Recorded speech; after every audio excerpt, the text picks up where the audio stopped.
Bueno, pues como sabéis estamos estudiando en la intercesión, una de las partes de la oración, y en las últimas semanas estamos orando, estamos estudiando algunas de las partes, no todas las partes, pero algunas de las partes del capítulo 17 de Juan.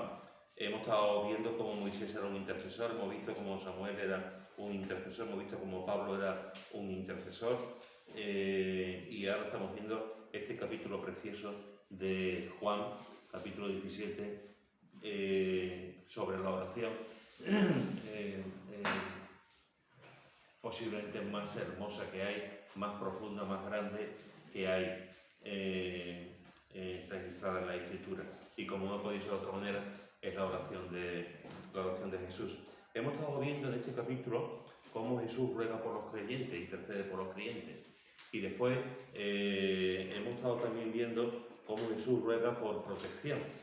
Y después hemos estado viendo, como que lo vimos la semana pasada, cómo Jesús también ruega por unidad.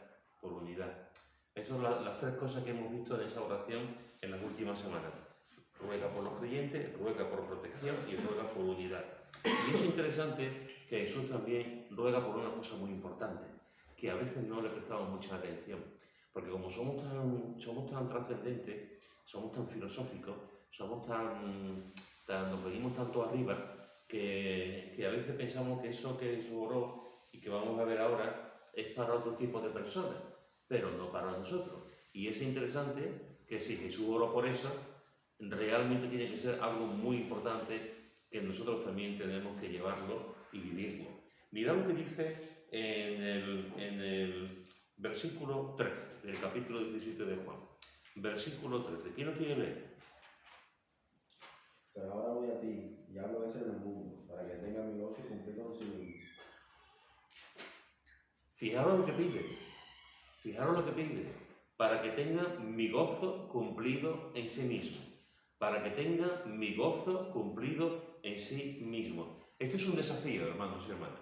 Esto es un desafío porque Jesús, en su oración, está diciendo que tengamos su gozo. Y es curioso porque si analizamos y vemos a Jesús en la historia y vemos a Jesús en la poesía, por ejemplo, o en los cuadros, sobre todo en los cuadros del Renacimiento, los cuadros de la Edad Media, si vemos a Jesús en las películas hoy en día, normalmente el Jesús que se nos pinta es un Jesús ascético, muy serio, un Jesús que apenas sonríe, un Jesús monosílabo, un Jesús que tiene un carácter agrio, que parece que Jesús nunca se ríe. Hay algunas películas de Jesús, yo recuerdo cuando yo era un chaval que fui a ver una película de Franco Sefirelli, que era Jesús de Nazaret, y Jesús ahí es que no se ría nunca. No se ría nunca. En toda la película Jesús no se rió nunca. No sé si os acordáis alguno, si habéis visto esa película, en aquel momento, nunca. Recuerdo también otra película, que era una película que fue, yo me tuve que ir del cine, porque Jesús, Juan el Bautista, bautizaba a la gente desnuda en la película. Y entonces salía la gente desnuda y Juan el Bautista bautizaba de un mal gusto tremendo. Hecha por uno de los directores más importantes del cine americano. En esa película, La última tentación de Cristo, en esa película, Jesús tampoco reía nunca. Y Jesús era como alguien repelente, como alguien antipático. Cuando tú ves los cuadros, de pintura sacra, de pintura sagrada, como se llama, la mayoría de los cuadros que pintan a Jesús lo pintan llorando, lo pintan triste, no lo pintan con una sonrisa, lo pintan siempre eso, ¿no? como pasándolo mal, ¿no? Y muchas veces yo me planteo, ¿de dónde vienen esas ideas? ¿De dónde vienen esas ideas de que Cristo era triste, de que Cristo era apático, de que Cristo era un maleducado, por ejemplo, o que Cristo nunca sonreía, ¿no? ¿De dónde viene esa idea? Es como se relaciona el cristianismo con la tristeza, se relaciona el cristianismo sin alegría. Parece que como creyente nuestro hábitat natural, nuestro lugar es el de la tristeza, el de pasarlo mal, el de estar llorando, el que nada más que tenemos problemas, que tenemos dificultades, y no se menciona, o la gente piensa que los cristianos nos reímos. O sea, a veces tú dices a una persona no creyente, tú le dices, pues a mí me gusta la cerveza fresquita. ¡Ah! ¿Que te gusta la cerveza? No, pero ¿para ir cervecita? Pues a mí me gusta el fútbol. Ah, ¿que te gusta el fútbol? Ah, pero o sea, hay unas cosas que hay con nosotros, unas ideas, y no solamente la idea del mundo, es que muchas veces yo creo que nosotros lo hemos hecho, es que nosotros hemos dado esa imagen. A veces la gente, en vez de ver una imagen de gente contenta, de gente alegre, de gente feliz, de gente dichosa, lo que ven estamos siempre con la pena. Parece que somos flamenquitos de Jerez, siempre estamos con la pena. Y estamos ahí tristes y llorando y todo nos va mal. Y esa imagen, vamos vestidos de negro, no nos reímos, a veces los cultos son muy tristes, a veces los predicadores, las formas de predicar todo es pecado, todo es malo, todo es no, todo es muy triste. No sé por qué a veces esa imagen de tristeza, de dolor, de sufrimiento, como que el pueblo de Dios no tiene que pasar por muchas tribulaciones. La gente tiene para ir al cielo, tenemos que pasar, y nosotros mismos lo decimos, tenemos que pasar por muchas, hermanos, el mundo es muy peligroso, hermanos, el mundo es muy difícil, y efectivamente es muy difícil, pero Jesús aquí está hablando por el gozo, Jesús aquí está hablando por el gozo, Jesús nos está diciendo algo realmente importante que debemos de prestarle mucha atención, porque nos va mucho. Dice que tengan mi gozo. Que tengan mi gozo, que tengan mi gozo.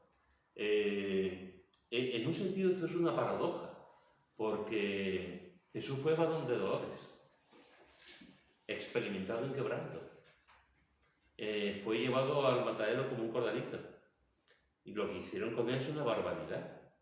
La vida de Jesús es una vida de sufrimiento, de persecución, le llamaban de todo. Y sin embargo Jesús está diciendo, cuando yo me vaya, Señor, que ellos tengan mi gozo. ¿Cómo tendría que ser el gozo de Jesús? ¿Cómo tendría que ser la alegría de Jesús? ¿Cómo tendría que ser hay mucha gente que cuando nos hablan de la serie esta de The Chosen, la gente muchas veces se queda un poquito así, como porque no se esperan a este Jesús, no se esperan a Jesús risueño, bromista, que charla, que le gustan. O sea, ¿por qué? Pues cuando realmente es así. Cuando realmente es así. Cuando Jesús encontramos en el Evangelio, que realmente, pues Jesús reía, disfrutaba, se gozaba. Así que fijaros que Jesús está diciendo, yo soy el varón de dolores, yo soy experimentado en sufrimiento, en quebranto, yo he venido a morir por el ser humano. A mí me han dicho de todo, glotón, borracho, que soy del diablo, me han perseguido, van detrás mía, pero yo nunca he perdido el gozo, yo tengo el gozo, yo tengo la alegría. Y esa alegría, Padre, dáselo a ellos, de que tengan siempre mi gozo. No es la primera vez que Jesús habla de su gozo. En los capítulos anteriores, en el discurso, seguramente el discurso de Jesús, del capítulo 13 hasta el capítulo 16, juntamente con el Sermón del Monte, sea el sermón más importante, de Jesús. Y en este sermón, en el capítulo, Jesús está hablando en varias ocasiones, esta despedida que Jesús está haciendo a sus discípulos, en varias ocasiones Jesús habla del gozo. Y esto realmente es algo que tenemos que tener también muy presente. Mirad lo que dice en el capítulo 15, en el versículo 11. Capítulo 15, versículo 11. ¿Quién lo quiere leer? Estas cosas os he hablado para que mi gozo esté en vosotros y vuestro gozo sea cumplido. Fijaros, otra vez, Jesús está hablando, después ora, cuando hemos visto la oración, ora, pero ahora está hablando de que mi gozo esté con vosotros, otra vez, propiedad, otra vez, personal. mi gozo esté con vosotros. Y en el capítulo 16, en los versículos 20 al 22, leemos. Capítulo 16, versículos 20 al 22. ¿Quién lo quiere leer? De cierto os digo, que vosotros lloraréis y lamentaréis, y el mundo se alegrará. Pero aunque vosotros estéis tristes, vuestra tristeza se convertirá en gozo. La mujer cuando da luz tiene dolor, porque ha llegado su hora, pero después ha dado a luz a un niño, y ya no se acuerda de la angustia, porque el gozo de que haya nacido un hombre en el mundo. Tenéis también vosotros ahora tenéis tristeza, pero os volveré a ver, y se gozará vuestro corazón, y nadie os quitará vuestro gozo. Fijaros que aquí Jesús está hablando de lo que va a ocurrir. Jesús le está diciendo lo que va a pasar, que se va a marchar, que va a morir y que en un sentido se van a quedar ahí ellos solos, aunque ya le ha dicho que va a venir el Consolador, etc., ¿no? Y le está diciendo, pero aunque vosotros estéis tristes, vuestra tristeza se convertirá en gozo, que después veremos ahora. Vuestra tristeza se convertirá en gozo. Después, haciendo el símil de la mujer que se queda a luz, dice, después que ha dado a luz un niño, ya no se acuerda de la angustia, ya no se acuerda, al revés, porque por el gozo que ha nacido su hijo, ¿no? De tener una persona en el mundo. Y después vemos también que dice, a vosotros ahora tenéis tristeza, pero os volveré a ver, y se gozará vuestro corazón. Y fijaros lo que dice, y nadie os quitará vuestro gozo. Y nadie os quitará vuestro gozo. Evidentemente en el cielo nadie nos va a quitar gozo. Pero aquí también deberíamos de experimentar siempre el sentimiento de la alegría. A veces con esto de que queremos ser tan eruditos y queremos ser tan como maestros de la palabra, a veces hacemos una serie de distinciones entre lo que es el gozo. Yo he escuchado 1000 cosas acerca de lo que es el gozo y de lo que es la alegría. Parece que el gozo es una cosa más del creyente y la alegría es una cosa más del mundo, ¿no? Yo no voy a entrar en esta disquisición. Yo creo que aquí todos entendemos que el gozo y la alegría es algo maravilloso. Maravilloso, es una bendición.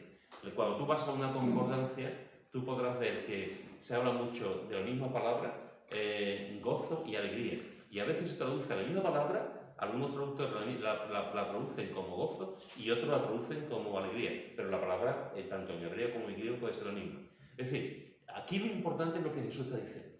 Y lo que Jesús está diciendo es que Él le está pidiendo al Padre que tengamos su alegría, que tengamos su gozo. Y Él lo ha dicho también antes de su oración, se lo está diciendo también a los discípulos, que tengan su gozo, que tengan su alegría constantemente. Y es interesante porque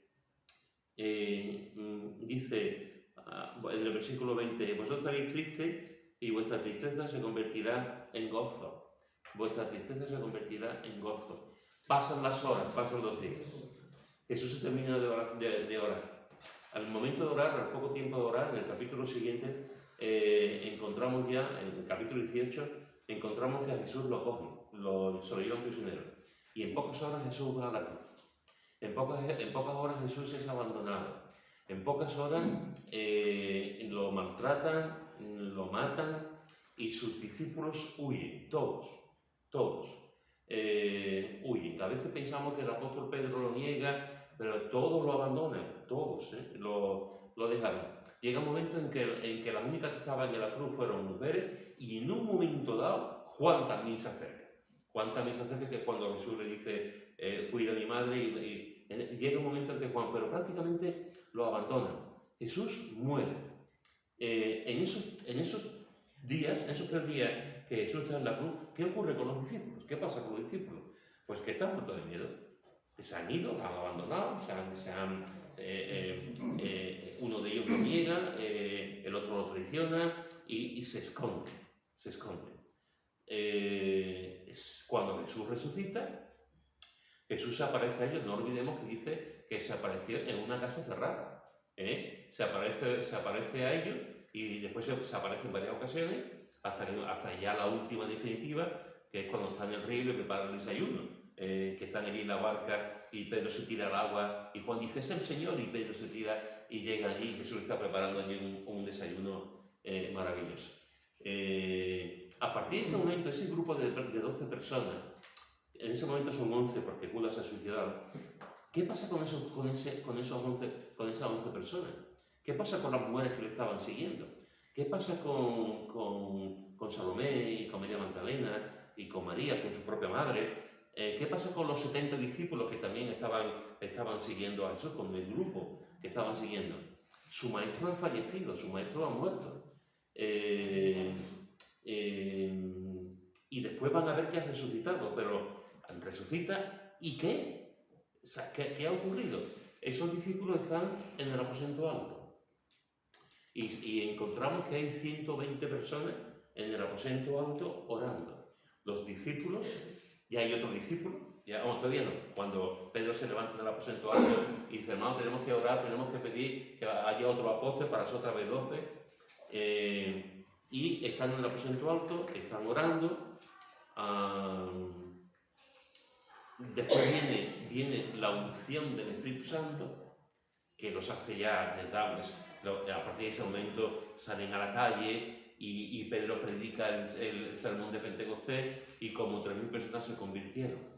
¿Qué pasó en la vida de los apóstoles? Los apóstoles habían vivido momentos de sufrimiento, momentos de soledad, momentos de tristeza. Pero a partir de ese momento, cuando tú ves en el libro de los Hechos la vida de los apóstoles, el desarrollo de la iglesia, tú ves una iglesia muy triste, tú ves a los apóstoles muy tristes, tú ves que están siempre llorando, que siempre se acuerdan de su Mesías, que no salen a las calles, que no se juntan entre ellos, que no comen entre ellos, que no disfrutan entre ellos, que nadie...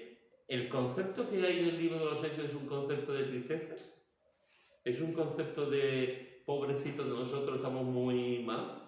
Es diferente, es todo lo diferente, es todo, lo cambia todo. A partir del momento en el que Jesús resucita y asciende, y en el momento en el que ya desciende el Espíritu Santo en ellos, esta comunidad que habían estado asustados, que habían estado encerrados durante esos 10 días en el aposento alto, esta comunidad que pensaban que podían acabar con ellos, que tenían temor también, esta comunidad cambia por completo, y es un grupo de hombres y mujeres que tienen una característica común. Mirad lo que dice en el capítulo 2 del libro de los Hechos, capítulo 2, versículo 46. ¿Quién lo quiere leer? Hechos 2, 46. Y perseverando unánimes cada día en el templo y partiendo el pan en las casas, comían juntos con alegría y sencillez de corazón, alabando a Dios y teniendo favor con todo el pueblo, y el Señor añadía cada día a la iglesia que habían de ser salvos. Y perseverando unánimes cada día, en el templo y partiendo el pan en las casas, comían juntos, haciéndose divisiones comunes. Comían juntos y se mataban los unos a los otros, tampoco dice eso. Comían juntos con mucha tristeza, comían juntos con alegría y sencillez de corazón. Con alegría y sencillez de corazón. Dos características impresionantes. Es que se movía. La iglesia era una iglesia dinámica. La iglesia era una iglesia espiritual. La iglesia era una iglesia que se movía en la oración, en el estudio de la palabra, en la comunión. En la comunión. Era una iglesia preciosa en todos los sentidos. Y uno de los componentes que tenía esa iglesia era la alegría. La alegría. O sea, yo no sé, pero sus reuniones eran alegres. Y eso era una de las cosas que llamaba la atención de la gente. Llamaba que este grupo de personas, que su maestro había desaparecido, la gente se quedaba maravillada de cómo este grupo de personas eran alegres. Muchos de ellos habían dejado sus trabajos, habían dejado sus actividades. Muchos de ellos, si la gente no quería saber nada de ellos, porque eran considerados traidores porque habían dejado el judaísmo, o lo consideraban una secta, mejor dicho. Estaban como locos, y sin embargo la gente estaba diciendo, esta gente esta gente algo tiene porque están alegres, están contentos. Y Lucas lo refleja como buen biógrafo, como buen escritor, como buen investigador, da ese detalle. La iglesia estaba alegre. La iglesia primitiva, la iglesia en Jerusalén, que después va a pasar por una resurrección, la iglesia en Jerusalén era una iglesia alegre, con sencillez. No tenía una parafernalia, que a veces también nosotros tenemos unas cosas, tenemos unas formas de actuar con sencillez, de buen ánimo, pasándoselo, permitidme esta expresión, pasándoselo bien, espiritualmente. Cuando uno disfruta espiritualmente, disfruta en todos los sentidos, Y fijaros que esta iglesia, el principio de esta iglesia, que después va a ser la iglesia, digamos, prototipo de la iglesia, comían juntos con alegría y sencillez de corazón. Comían con alegría y eran sencillos. ¿Cuánto tenemos que aprender de esto? El componente de la alegría. Mirad lo que dice en el capítulo 5, en el versículo 41. Capítulo 5, versículo 41. Quiero que leer. Y ellos salieron de la presencia del concilio, gozosos de haber sido tenidos por dignos de padecer afrenta por causa del nombre. Muy bien, aquí tenemos otra situación. Ya están siendo perseguidos, ya se ha puesto la maquinaria para acabar con ellos, y sin embargo, fijaros que tanto Pedro como Juan, y como en general todos, están, en vez de decir, oye, vamos a dejarlo, nos están persiguiendo, vamos a esperar un tiempo, que la marea vuelva, que la gente se tranquilice, que los perseguidores se lo piensen mejor, no vamos a darle carnaza y vamos a esperar un poquito. Y dentro de 2 meses, dentro de 5 meses, seguimos predicando. Pero no lo hacen. No tienen miedo. Al revés, para ellos es un motivo de gozo el sentir que están siendo perseguidos y que le están pegando porque están padeciendo por causa de la persona que más aman. Y lo experimentan como gozo, como alegría en su alma, por poder participar en ese sufrimiento. Algo que en la iglesia del siglo XXI es occidental, la iglesia, porque en otras partes del mundo la iglesia está siendo perseguida y los cristianos se mantienen a flote por su fe y están pagando un precio enorme por su fe, pero la iglesia de Europa, la iglesia occidental, la iglesia de Estados Unidos es una iglesia tan cómoda, estamos viviendo una situación así que cualquier cosa nos hunde, cualquier vientecillo de nada nos hunde, cualquier discrepancia, cualquier cosa nos hunde. Y sin embargo, aquí venían vientos de persecución, vientos de sufrimiento, y ahí estaban como robles, y no les importaba, experimentaban el gozo, porque estaban sufriendo por causa de su ministerio, por causa de su Señor. Y en el capítulo 8, versículo 29, versículo 39. Capítulo 8, versículo 39. ¿Quién lo quiere ver? Cuando subieron del agua, el Espíritu del Señor arrebató a Felipe, y el eunuco no le vio más, y siguió gozoso su camino. Después de su conversión, después de su bautismo, el etíope siguió gozoso su camino. Me encanta. Siguió gozoso su camino hasta llegar a su casa, hasta llegar a su país. Había conocido a Cristo, se había bautizado inmediatamente y siguió gozoso su camino. Esto es impresionante, hermanos, impresionante. Cuando tú ves lo que hemos visto de la oración de Jesús, lo que Jesús también enseñó a sus discípulos, lo que hemos visto en el libro de los Hechos acerca del gozo, y que la iglesia primitiva vivía ese gozo, vivía en la comunidad, comiendo juntos con sencillez cada día, experimentaban la alegría, habría sonrisa y juego, no sé si había chistes, pero seguramente que también, chistes buenos, bonitos. Habría los niños jugando con ellos y ninguna persona diría, ¡ay, este niño! ¡Ay! A ver si viene Herodes. No creo que lo dijeran todos los niños ahí y la iglesia comiendo después que nos perseguían, pero estábamos gozosos porque nos persiguen, porque lo hacemos para el Señor. Uno se bautiza, es convertido, se bautiza y sigue gozoso su camino.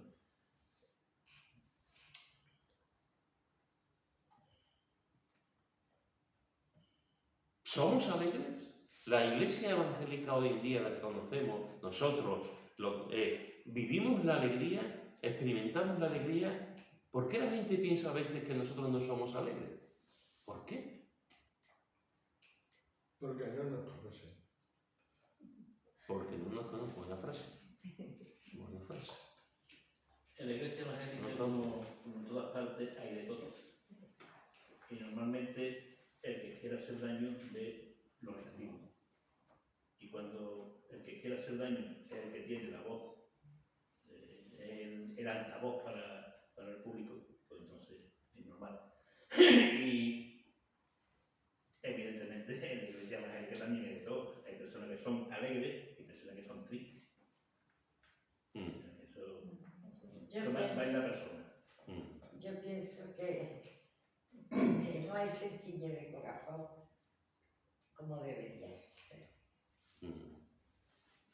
Si tu corazón brota una cosa con esa sencillez, pero es que no es así. Porque yo veo cada voluntario por ahí cristiano, que es imposible, ¿no? Este es cristiano. Que yo, Dios mío, como dice Pedro, tenemos que mirar por la salvación tan grande que tenemos, cuidar. Sencillo de corazón, metió la pata por delante de ti.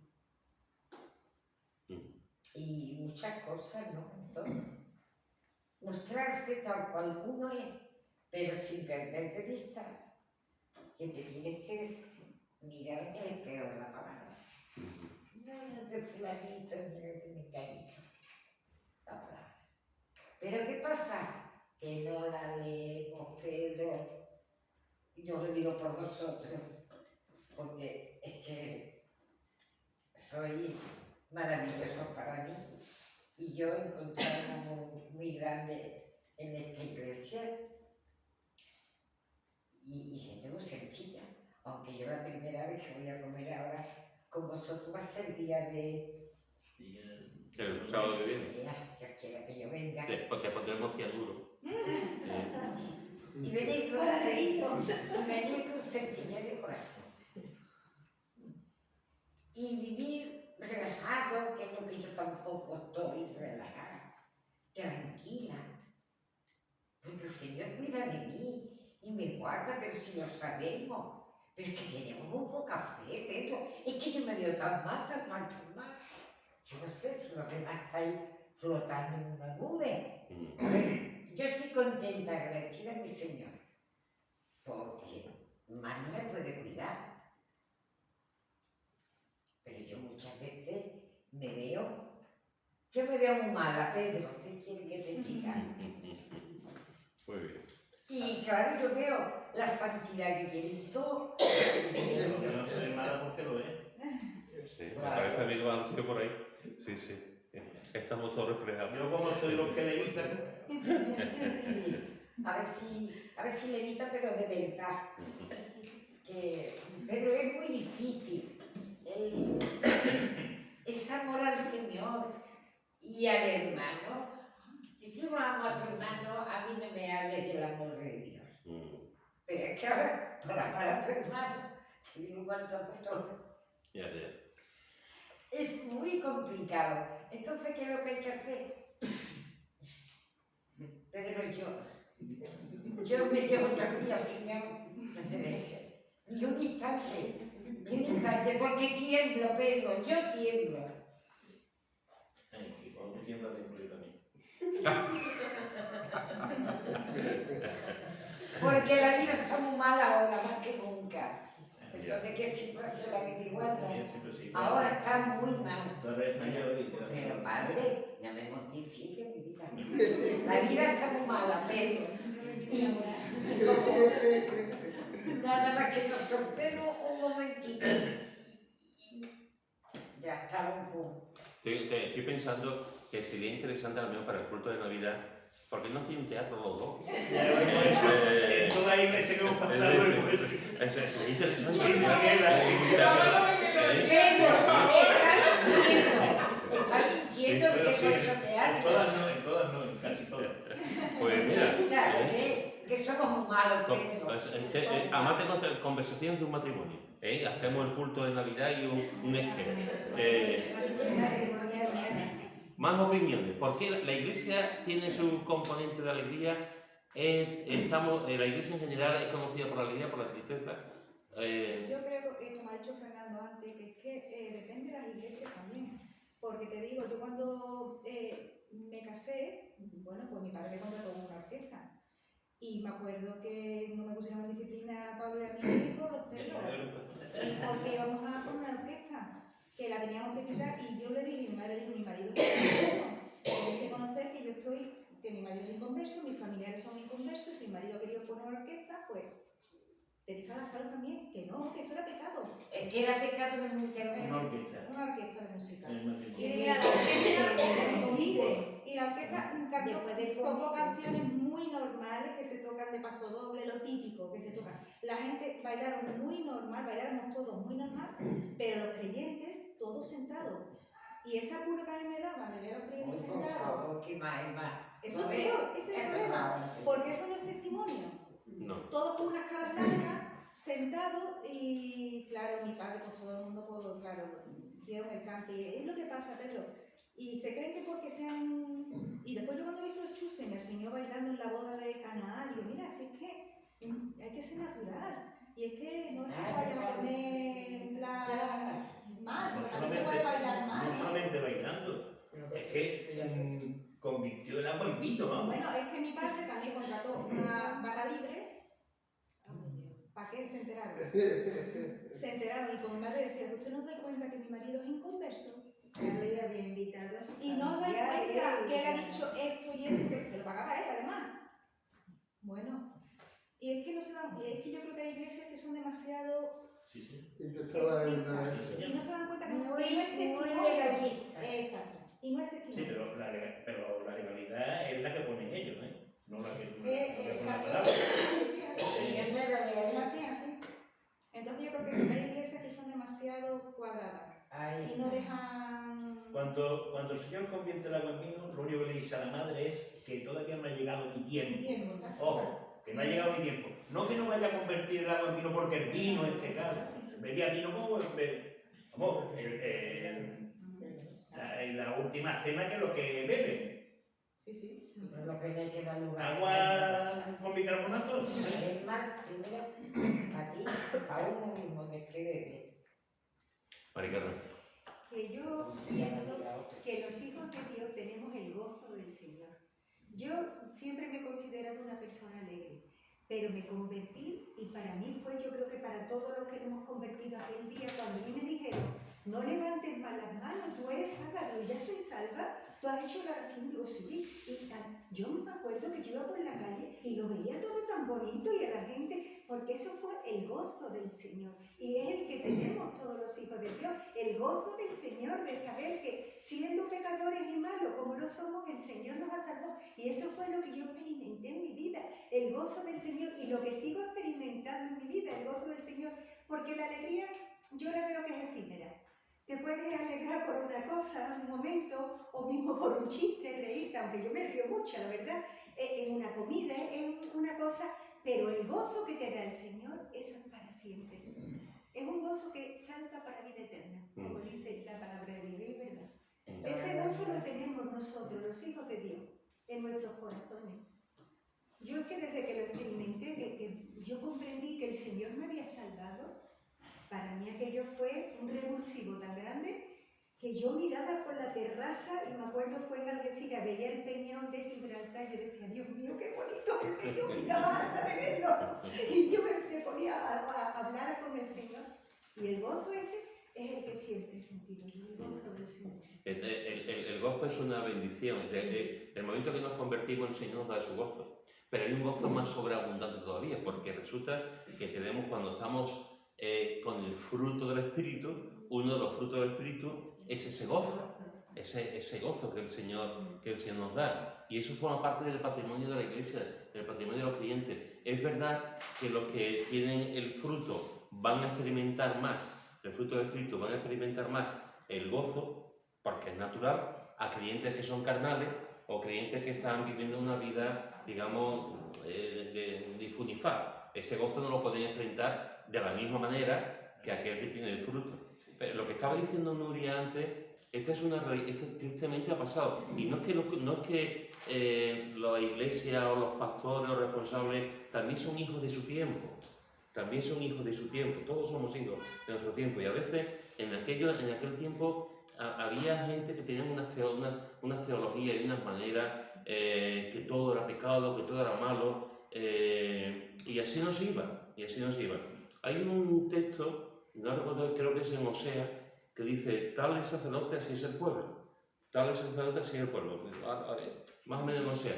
Una de las cosas que yo me he dado cuenta también es que a veces, la actitud del liderazgo tiene que ver también con la actitud de la iglesia, como en casi todo. Entonces, cuando tú encuentras, en este caso, a líderes de la iglesia, que todo es pecado, que todo es malo, que no se puede, una orquesta para bailar, una cosa todo, si tú, por la iglesia vive así esa situación, es un legalismo, es una cosa impuesta, te quita libertad espiritual, te quita gozo. Pero cuando desde el liderazgo de la iglesia se vive también, se transmite otra cosa, también la iglesia lo tiene, como en otras situaciones. Lo importante, hermanos y hermanas, es que es una trampa del diablo, es una mentira del diablo, en el que la iglesia y los creyentes tengamos que estar siempre viviendo tristemente, porque no somos de este mundo. Exacto. No somos de este mundo, entonces tenemos que vivir tristemente hasta que venga otro mundo. Salud, Matarajaña nos han enterado. Entonces, tenemos que vivir esa alegría, porque lo otro viene de parte del diablo. De Dios viene la sonrisa, la alegría, el gozo. Que no, ojo, entenderme, yo no estoy diciendo que tengamos que estar siempre sonriendo. Yo no estoy diciendo que tengamos que estar siempre gozosos. Hay momentos en nuestras vidas que pasamos por depresiones. Hay momentos en nuestra vida que pasamos por desánimo. Hay momentos en nuestra vida que pasamos por situaciones muy complicadas. La vida del cristiano es una vida hermosa pero complicada. Y hay situaciones muy difíciles. Lo que sí estoy diciendo es que el estilo de vida del creyente debe ser un estilo de vida donde el gozo forma parte habitual de esa persona. Y hay momentos en que a lo mejor, por situaciones como he mencionado antes, o por mil cosas, que no estamos viviendo esa situación, pero porque estamos dentro de un contexto determinado, porque se nos pinche sale sangre, y porque somos seres humanos. Pero una cosa es esa y otra cosa es el creyente que toma la decisión de estar siempre triste, que los hay, o que todo es pecado. Y si vas a ver un partido de fútbol, pecado. Y si vas a una orquesta, es pecado. Y si ves una película en el cine, es pecado. Y cualquier cosa es una situación mala, y a la feria es pecado. Hay creyentes que ir a la feria consideran que no deben ir a la feria. Pues no se va a la feria. Depende de qué caseta. Depende de qué caseta. Hay creyentes...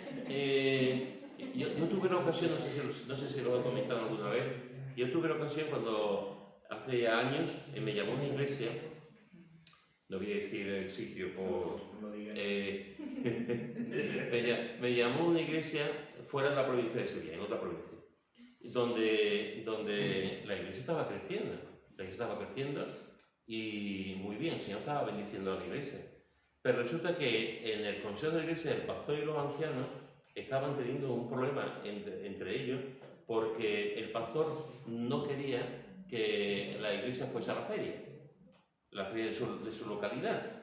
No quería que fuesen a la feria porque consideraban que era malo y tal. Y los ancianos, que eran, en aquel momento creo que eran 3, los ancianos que eran del pueblo, decían que porque no se iba a la feria, que no quisiera que no fuera, pero no se podía obligar a la iglesia a no ir a la feria. Total, aquello se originó un tinglao en el consejo que me llamaron a mí. Yo fui un fin de semana, que creo que fui con Xavi, fui una semana allí, estuvimos allí, yo estuve el sábado reunido con ellos, el domingo prediqué,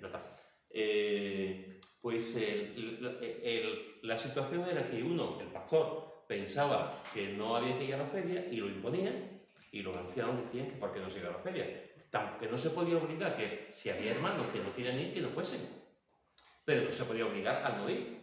Al final acabó una división, lo resumo, al final acabó una división, como tantas veces en nuestra historia, y ya está.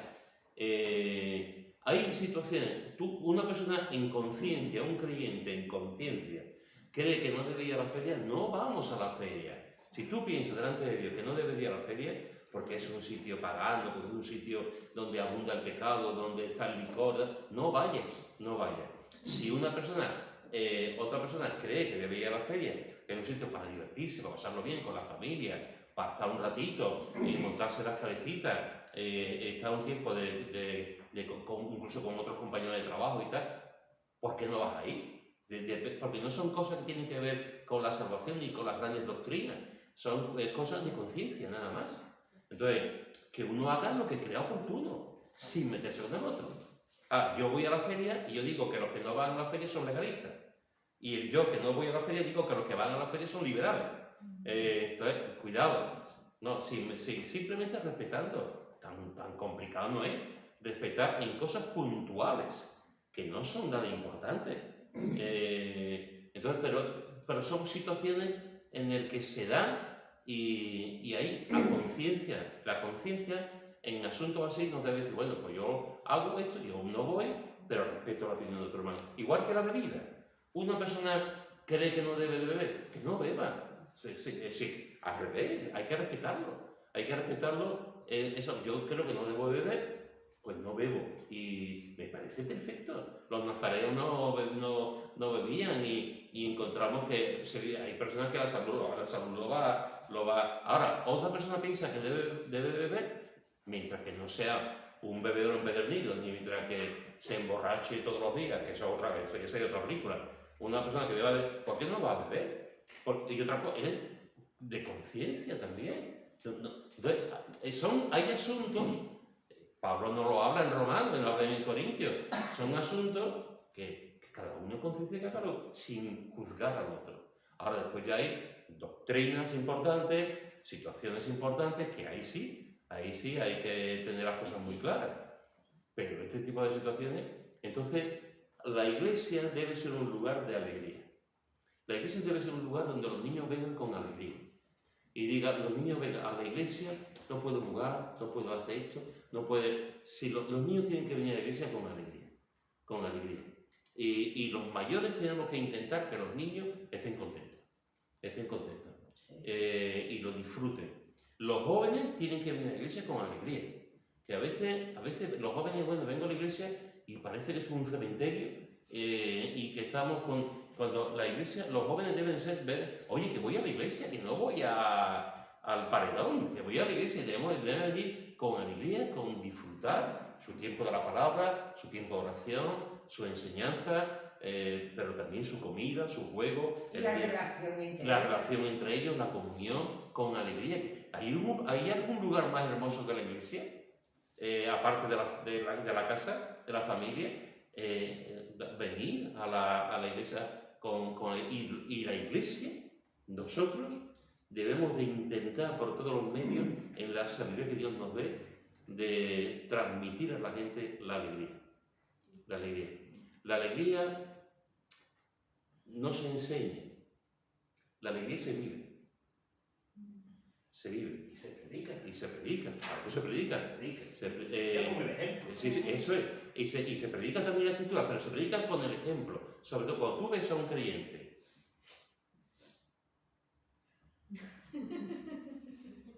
Hermana. Hermana. Ahí yo digo las cosas como hay. Yo tendría que ser actor. Cuando tú dices, madre mía. ¿Y que hay situaciones para eso? Sí. Eso es para ayudar al ayudamiento. Eso. Sí, sí.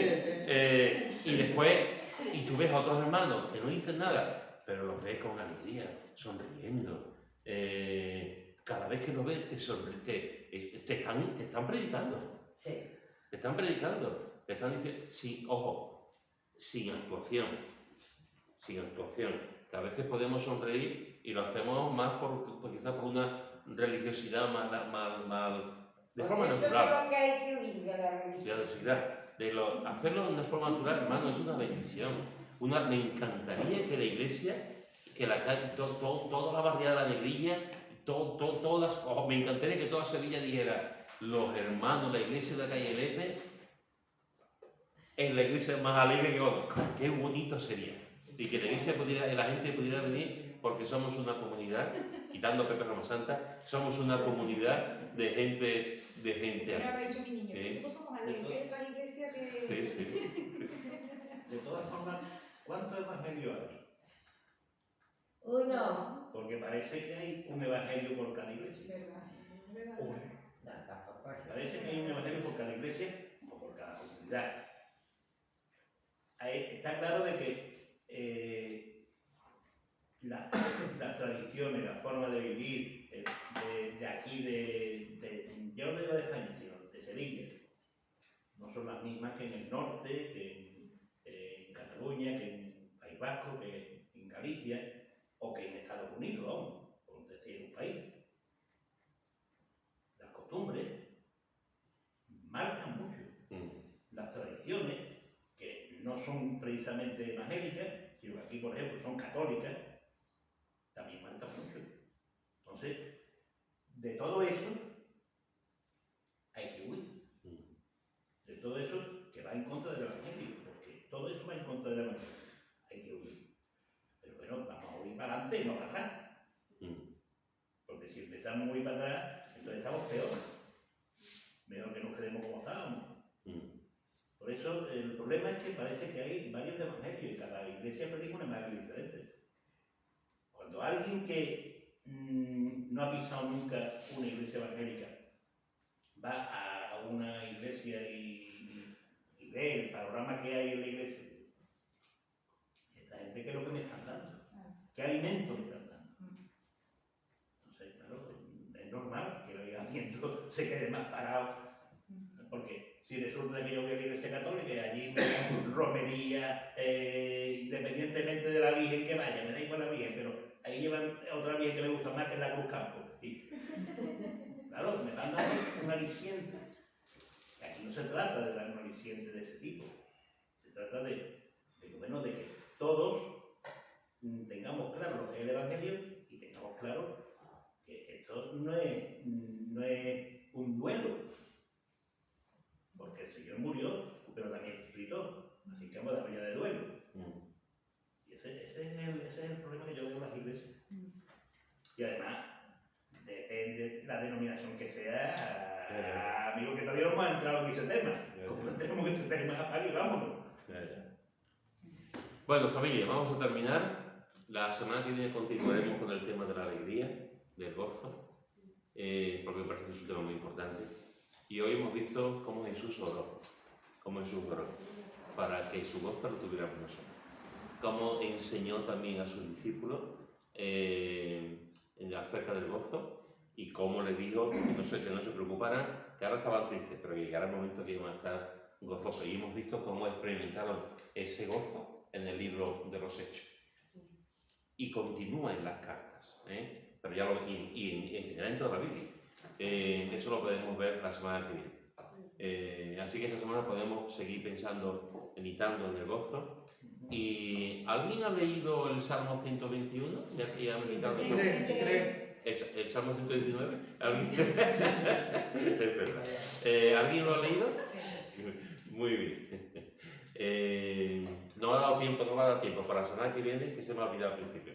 La semana que viene se comparte un poquito lo que la lectura de ese salmo, que hoy se nos olvida. Bueno, pues terminamos, hermanos, y quien quiera, pues nos despide. Venga.